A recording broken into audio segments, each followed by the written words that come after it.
de mis hermanas de crianza es una de las que ve. Gaby, Sí. Gaby se turna, porque donde ella vive no hay una iglesia, entonces ella a veces ve a mis No, y hermanas. bueno que lo haga porque mi esposo lo ve rato.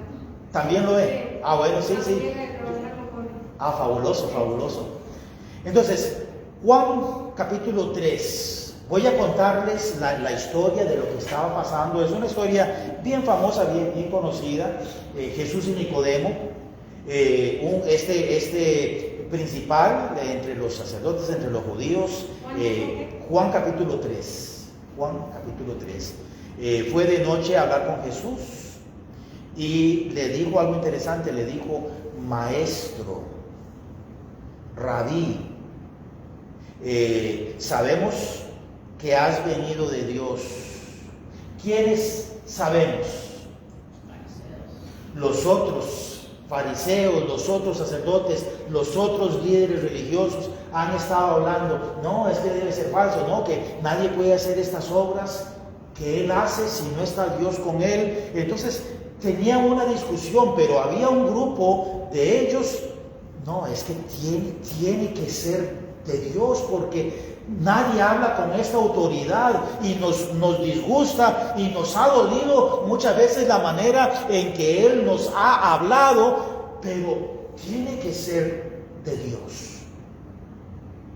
Jesucristo entonces le dijo: de cierto, en el versículo 3, de cierto te digo, que el que no naciere de nuevo no puede entrar en el reino de Dios. El nuevo nacimiento, lo que es nacido de la carne es carne.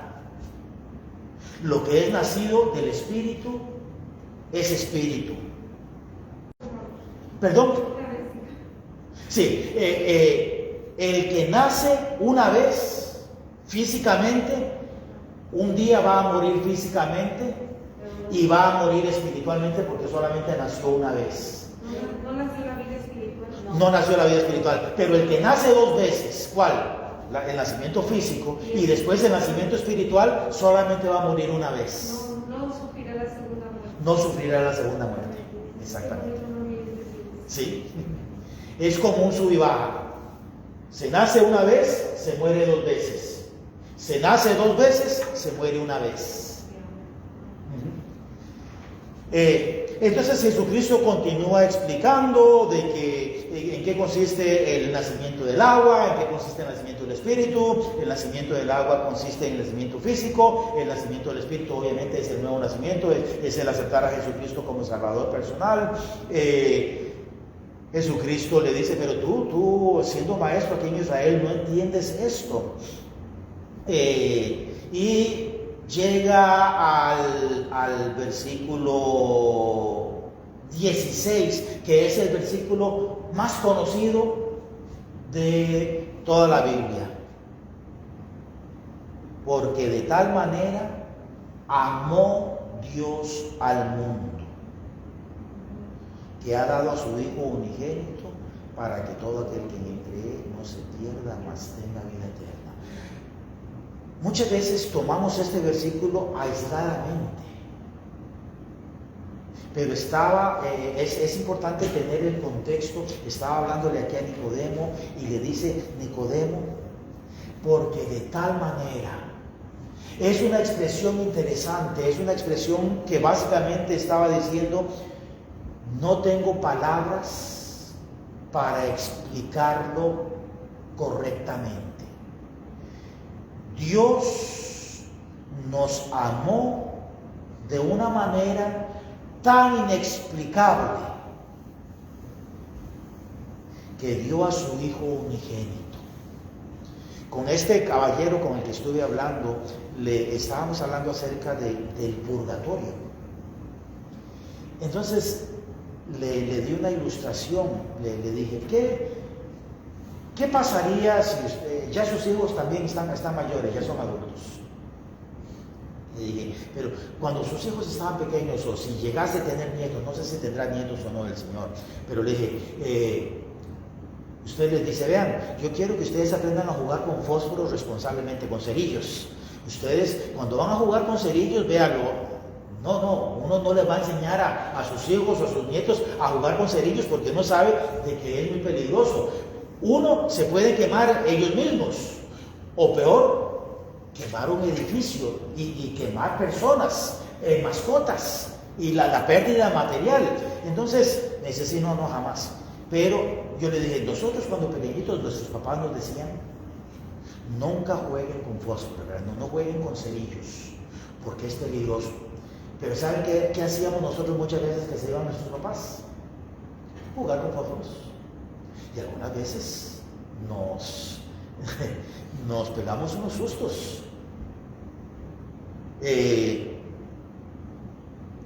hubiera pasado? ¿Qué pasaría si usted le dice a sus nietos, no jueguen con fósforos? Y un día, Dios nos libre y ojalá que nunca suceda, pero llega a su casa y se resulta que la casa está quemándose y usted ve a sus nietos, abuelo, ¿y qué va a decir usted? Yo les dije que no jugaran con fósforos, yo se los advertí precisamente por esto. Ahora voy a dejarlos a ustedes que se quemen un poquito para que aprendan la lección. Cuando yo vea que ya están arrepentidos y que realmente se sienten mal por haberme desobedecido, entonces los voy a rescatar. ¿Eso es lo que usted haría? No, jamás. A hacer lo que sea, a buscar una escalera, a lo que sea. Si es necesario, uno se tira un manto, se echa agua y sube las escaleras o lo que sea para intentar rescatarlos. Y si uno muere intentando rescatarlos, pues que así sea, pero uno no se va a quedar ahí. Sí, yo te lo dije, ¿te acuerdas? Entonces, le pregunté al Señor, ¿y cuál es la razón por la cual nosotros haríamos esto? Por amor. Por amor. Porque nuestro amor, además, ni una mascota, yo no arriesgaría mi vida por una mascota, pero sí haría lo posible por intentar rescatar a la mascota. Por amor. Por amor. Le dije, cuando nosotros comparamos nuestro amor con el amor de Dios, ¿cuál es más grande? El amor de Dios. Porque de tal manera amó Dios al mundo. Entonces, ¿tendría sentido que Dios diga, Frank, yo te dije que te arrepintieras y lo hiciste a medias, ahora te voy a arrojar a este purgatorio por 5 años, 10 años, 50 años, 100 años, 500 años, cuando yo vea que ya tu sufrimiento ha sido tan grande, que ha purgado, que ha limpiado tus pecados, entonces yo te voy a sacar del purgatorio para que ya entres al cielo? ¿Permitiría el amor de Dios, que es infinitesimamente superior al mío, permitiría el amor de Dios castigar a sus hijos? Jamás. Y la doctrina del purgatorio realmente niega la doctrina de la salvación, porque en 1 Juan dice, el que tiene al Hijo, ¿qué tiene? La vida. ¿Cuál vida? Espiritual, la vida eterna. ¿En dónde? En la casa de mi Padre. En la casa de mi Padre muchas moradas hay. Si así no fuera, yo os lo hubiera dicho. Voy pues a preparar lugar para vosotros. Y si me fuere y os prepararé el lugar, vendré otra vez y os tomaré para que donde yo estoy, vosotros también estéis conmigo. Entonces, el que tiene al Hijo, tiene la vida. Ausentes en mi cuerpo es estar presentes al Señor. El que tiene al Hijo, tiene la vida. Entonces, si una persona tiene al Hijo, tiene la vida, ha sido sellada con el Espíritu Santo y ha sido perdonada de todos sus pecados, ¿cuál sería el objetivo de que sea enviada a un lugar para limpiar los pecados que ya han sido perdonados? No tendría sentido, porque ya han sido perdonados, ya hemos sido limpiados. Dice la Biblia que cuando nosotros aceptamos a Jesucristo como Salvador personal, en Isaías dice, vengamos y estemos a cuenta, si vuestros pecados fueren rojos como el carmesí, vendrán a ser blancos como la lana o como la nieve. Fuimos hechos blancos como la nieve. Estamos hablando de nuestro espíritu. Nuestro cuerpo sigue cayendo.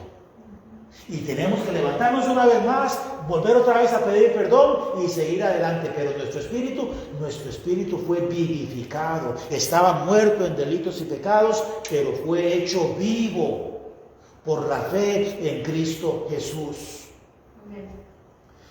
Cuando Jesucristo fue bautizado por Juan el Bautista, se oyó una voz en el cielo que decía: este es mi Hijo amado en quien tengo complacencia.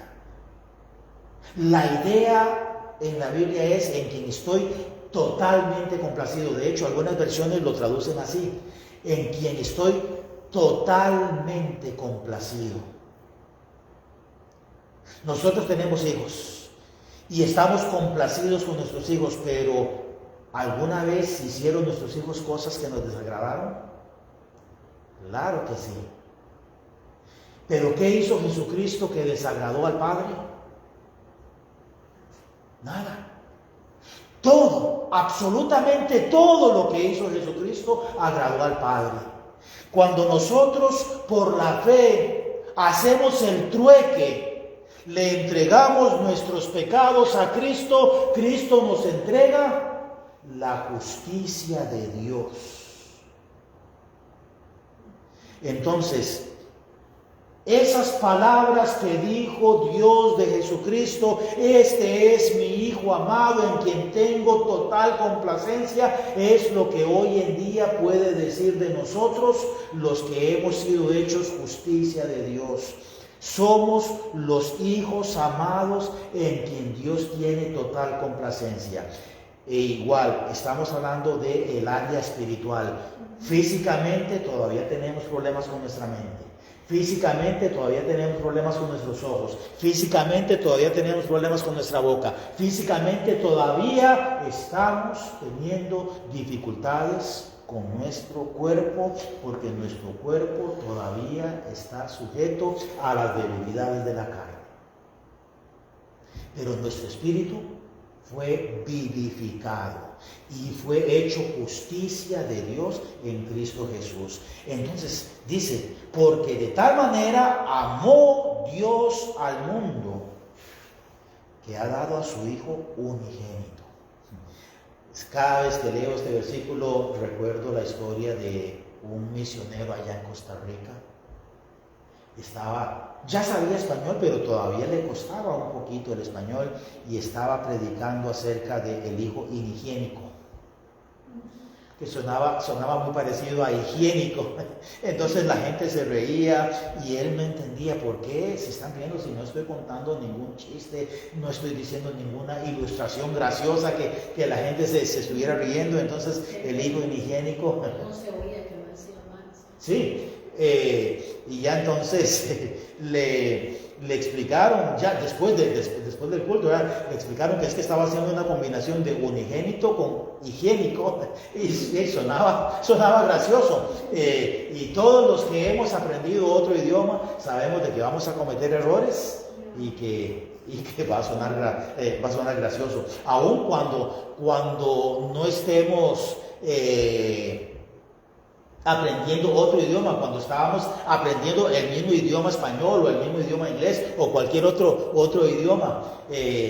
Recuerdo que por allí había un casetcito que le habían enviado, que mi suegro le habían enviado a la abuela, hablando de diferentes cosas, y mi esposa estaba pequeñita y estaba hablando del hickey hopper. Así le decía yo al helicóptero. Hickey hopper, el helicóptero. Y cuando lo oí por primera vez me hizo gracia, ¿verdad? Porque en inglés es helicopter, entonces hickey hopper.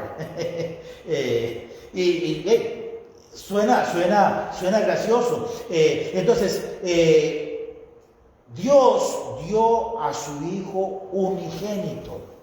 Qué interesante, la palabra génico viene de genes. De genes, ¿verdad? Esas partes de nuestro cuerpo que son los que determinan la herencia que nosotros le damos a nuestros hijos, esos genes.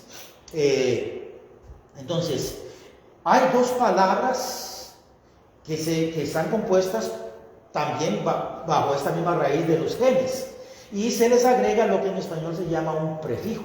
Un prefijo es una palabra que se agrega antes de la palabra raíz. Entonces tenemos la palabra uni, que significa uno o único, Entonces Jesucristo es el único Hijo de Dios. El uno gene, ¿verdad? No tuvo más hijos. Uno gene, ¿verdad? Un solo hijo, que es Emmanuel, Dios con nosotros. Uno gene, ¿verdad? Un hijo nada más. Jesucristo no es el primogénito de Dios. Jesucristo era, y la Biblia así lo dice, el primogénito de María. Primo significa primero. El primer hijo de María, no el unigénito de María. Oh, ya. El primogénito de María. El primer hijo de María, el primogénito de María. Así es como lo dice la Biblia. Unigénito es único. Uno. Entonces, Jesucristo es el unigénito de Dios, pero es el primogénito de María.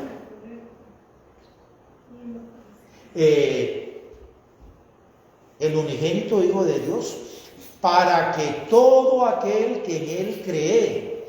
Esta palabra creer no es un creer intelectual o un creer liviano. Si nosotros vamos aquí a una tienda o tocamos puertas y hacemos una pregunta sencilla a las personas, estamos haciendo una encuesta de una sola pregunta. ¿Crees en Jesucristo? Muy posiblemente que un 85%, quizás 90% van a decir, sí creo en Jesucristo. ¿Quiere decir entonces que estas personas son salvas y que están viviendo por Dios vidas santas, fieles, entregadas, testificando, siendo luz, siendo sal? No. Porque Juan 3:16 no se refiere al que cree de forma intelectual o liviana, sino al que cree de todo corazón. Aquel que cree al punto de que toma su cruz, se niega a sí mismo, toma su cruz cada día y sigue en pos de Cristo. Yo he estado poniendo en práctica, algunas veces se me olvida, pero he estado poniendo en práctica cuando le pregunto a las personas que si creen en Jesucristo o que si son cristianas, lo acoto o le añado o les hago la aclaración: eres seguidor de Jesús, eres seguidora de Jesús. Porque ser cristiano hoy en día es muy amplio. Pero ser seguidor de Jesús es más definido, es más específico. Entonces, para que todo aquel que cree en Jesús, aquel que sigue a Jesús, aquel que todos los días cuando se levanta dice: Señor, este es un día nuevo en el cual yo quiero negarme a mí mismo. Como dijo Jesucristo: Señor, Dios, si es posible, pasa de mí esta copa. Si es posible. Pero no se haga mi voluntad, sino la tuya. Entonces, Señor, yo quiero negarme a mí mismo. No es lo que yo quiera comprar, no es lo que yo quiera ver, no es lo que yo quiera decir, no es a donde yo quiera ir, es tu voluntad. Perdón, como dijo, ser cristiano es muy amplio, pero ser seguidor de Jesús es más específico. Sí, mucho más específico. Hay que seguir a Jesús, negarse a sí mismo, tomar la cruz. Y hacerlo. Es que muchos no Hacerlo. dicen, pero decir es una cosa, Sí. hacer es otra. Hacerlo. Literalmente hacerlo. Hay un cantante secular y que ha tenido canciones interesantes. El Arjona. ¿Cómo se llama? Ricardo. Y decía una canción interesante que causó mucha controversia. Jesucristo es verbo y no sustantivo. Lo que él quería decir con este canto era de que hay que hacer, no solamente decir, sino hacer. Jesucristo dijo que debemos de ser hacedores. Tenemos que hacer frutos dignos de arrepentimiento. Santiago dice, no seamos oidores de la palabra solamente, sino hacedores de la palabra. Este es el que verdaderamente cree. Entonces, el que verdaderamente cree, no se pierda, mas tenga vida eterna. Mi Biblia es una Biblia de estudio. Hay varias Biblias de estudio. Esta de aquí es la que se llama Scofield.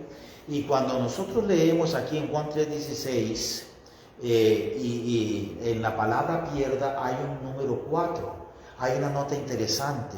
Dice que la palabra perder viene de la palabra en griego apolumi, que significa, o traducido, se puede traducir como destruir, matar, muerto, quitar la vida, perecer.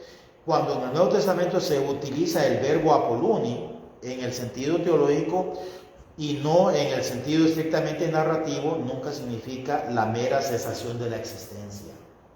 Por eso es que se dice aquí, no se pierda. O sea, no es como enseñan algunas sectas, si una persona muere sin ser parte de su secta, desaparece. Aquí no está hablando de una desaparición, dejar de existir.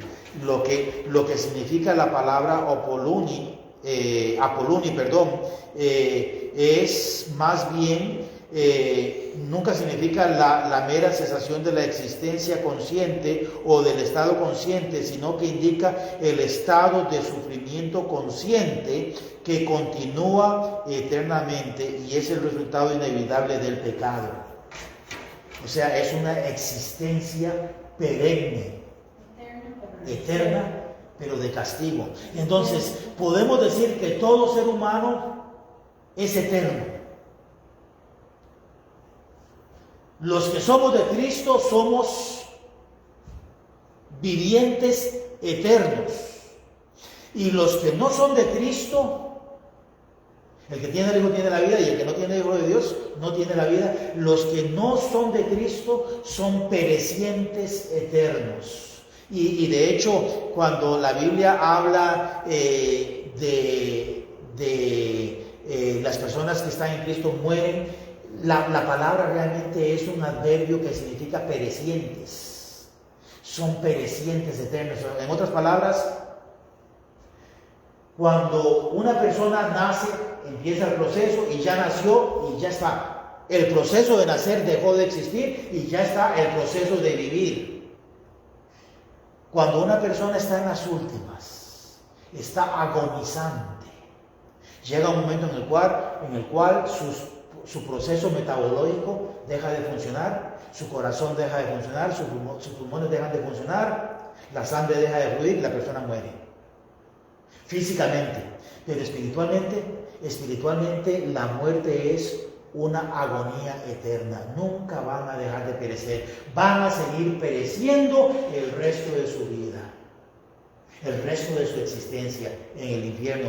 Y los que somos de Cristo vamos a seguir existiendo, viviendo para siempre. Entonces, podemos decir los vivientes en Cristo y los perecientes en Cristo. Termino con el versículo 17. Porque no envió Dios a su Hijo al mundo para condenar al mundo. Dios no envió a Jesucristo para mandarnos al infierno y condenar al mundo. Dios envió a Jesucristo para darnos vida eterna. Dios no envió a Jesucristo al mundo para condenar al mundo. ¿Por qué? Porque ya estábamos condenados. ya estábamos condenados, ya estábamos muertos en delitos y pecados, ya estábamos destituidos de la gloria de Dios. Dios envió a Jesucristo para darnos vida eterna, sino para que el mundo sea salvo por Él. 18. El que en Él cree no es condenado, pero el que no cree ya ha sido condenado, porque no ha creído en el nombre del unigénito Hijo de Dios. Una de las cosas que nos acusan a nosotros los cristianos es que somos exclusivistas. Es que solamente a través de ustedes. Sí, nosotros creemos que Jesucristo es el único camino, la única verdad y el único medio para ir al Padre. Nosotros creemos que el que tiene al Hijo tiene la vida, y el que no tiene al Hijo de Dios podrá tener muchas cosas. Podrá tener religión, podrá tener cuentas bancarias, podrá tener un trabajo, podrá tener una casa hermosa, pero si no tiene al Hijo, no tiene la vida. Oremos. Dios bendito, en el nombre de Jesucristo, te pedimos que tú no permitas que tu palabra regrese a ti vacía. Gracias por los que estamos aquí presentes, y te pido, mi Dios, que el próximo domingo podamos ver unas caritas nuevas, que en esta semana podamos hablarle y testificarle a algunas personas, y que estas personas puedan ser convencidas por tu Santo Espíritu para ver la necesidad de ser seguidores tuyos. Bendice a los que nos están escuchando en línea y los que nos van a escuchar tal vez en un futuro, que tu palabra no regrese tampoco vacía en el corazón de ellos. En el nombre de Cristo Jesús. Amén. Bendiciones y gracias por acompañarnos. Ustedes también, bendiciones.